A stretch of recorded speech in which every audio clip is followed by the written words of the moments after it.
There is a time in everyone's life when times get so bad, most of us don't have anywhere to flee. There are times in all of our lives when the problems that we are faced with are of such magnitude, we seek refuge with our so called friends, or should I say enemies. We go to our teachers, our preachers, our politicians, and they don't have an answer for our problem. They are too busy dealing with their own issues.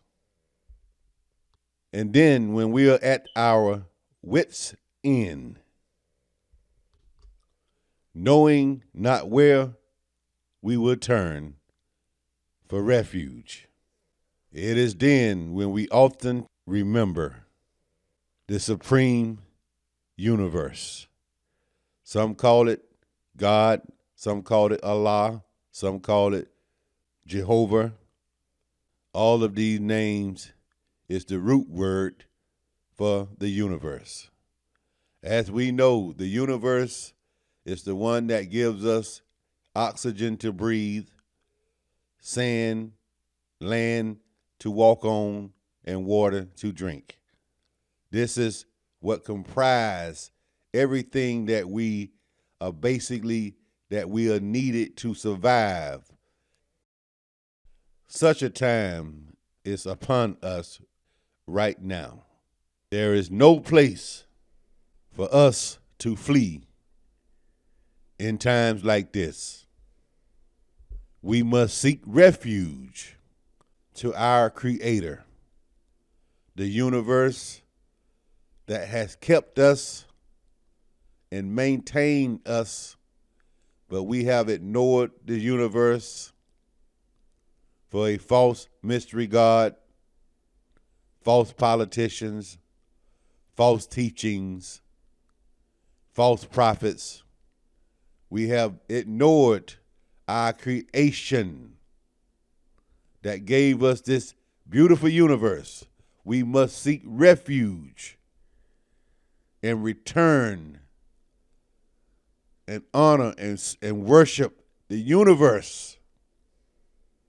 Satan, satanic, Lucifer is known as one who is the deceiver, the arch enemy, the one who spirit roams in the wickedness of our government agency, our politicians, our teachers, and even our parents.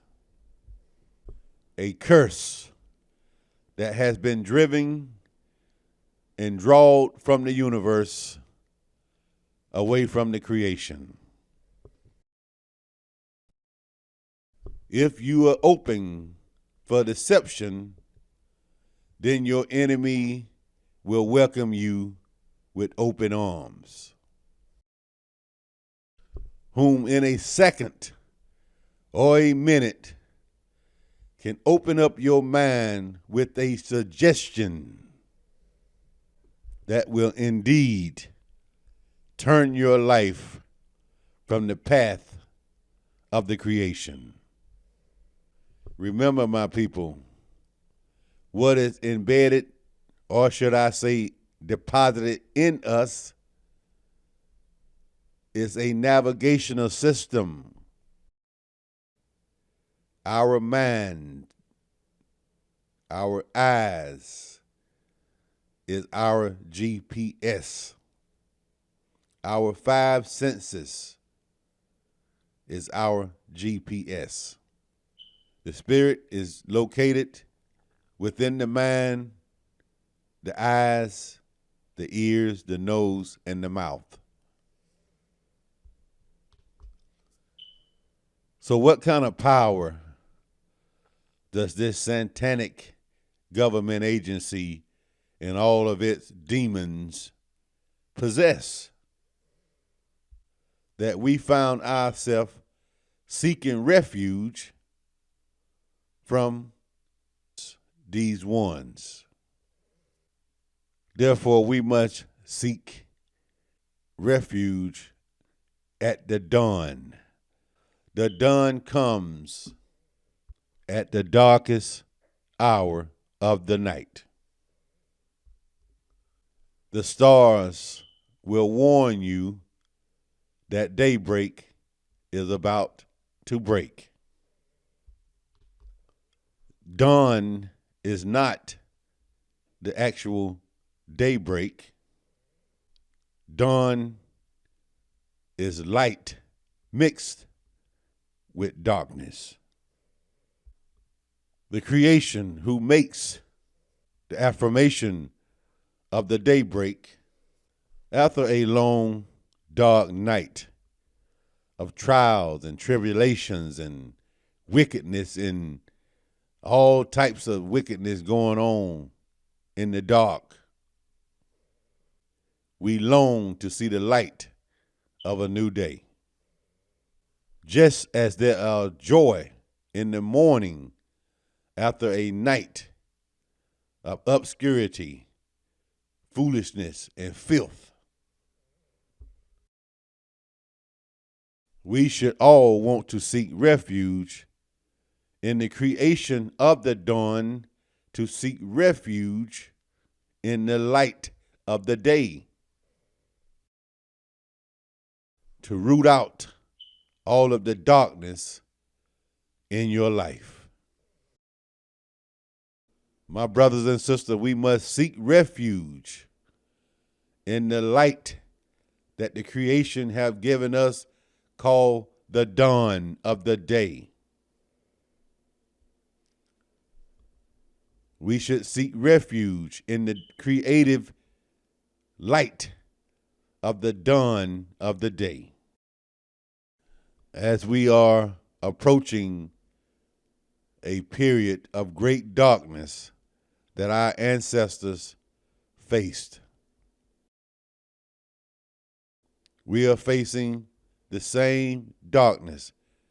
There are forces trying to return us back to those same dark days that our ancestors had to endure for 200 plus years.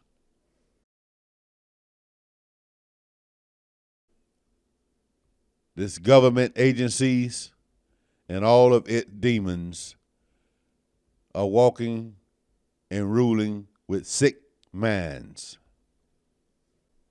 As the rulers and principalities in high unknown wicked places, their minds are sick.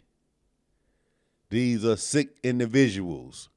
They are drunk with power. And their judgments are bringing darkness upon darkness, confusement upon confusement. And they will keep you so confused with confusement from the ones who seek refuge in this government, or should I say, wickedness in high wicked places. The ones who we seek guidance are sick people, are sick-minded people. This so-called president is a sick-minded person, and all of his cabinet members are a sick-minded person. I must give them a brief bit of credit. When you are having to govern 300 plus million different souls and minds, it can become quite difficult to try to maintain a good heart, a good spirit. Therefore, they are all in the dark themselves. Their economic department is in the dark. Their transportation department is in the dark. Their financial institution are living in the darkness. In other words, my brothers and sisters, the blind is leading the blind. And as the old saying, the blind will lead the blind right into a ditch. The ditch is hell. When you fall into a ditch, you fall into the abyss of hell. In other words, my brothers and sisters, we need to come up out of this ditch. We have been led into this ditch all of our lives, generations after generations. It started from our slave ancestors who was enslaved in this country. All of our lives, we have been led into this ditch of hell by way of drugs, alcohol, religion. These tools are created to lead us into hell. They have given all of our black leadership the tools that will lead us into hell. Most of our black leaders have been giving a white spirit to lead us, a white spirit that light is on its way out. If you depend on any of these government agencies and your black pastors and your black leaders, then you will be kept in the darkness. The white man can offer you money, but cannot offer you any guidance. They will pretend to be a sincere or an advisor to you, but will lead you to foolishness and indecency. My brothers and sisters, seek refuge in the dawn of the creation of this universe, so we will be able to fight off the rigorous and the evil plague that has ruled our lives forever. My brothers and sisters, I hope someone get my point of view about this wickedness in high unknown places. Seek refuge, my people. Believe in the creation. Go and hug a tree. Take your shoes off and walk on the creative floor that we have been given. Go speak with a tree. Go talk to plants. They are your cousins. They are your relatives. My brothers and sisters, we must seek refuge in the creation. Thank you for listening. I hope someone gets the message. Thank you.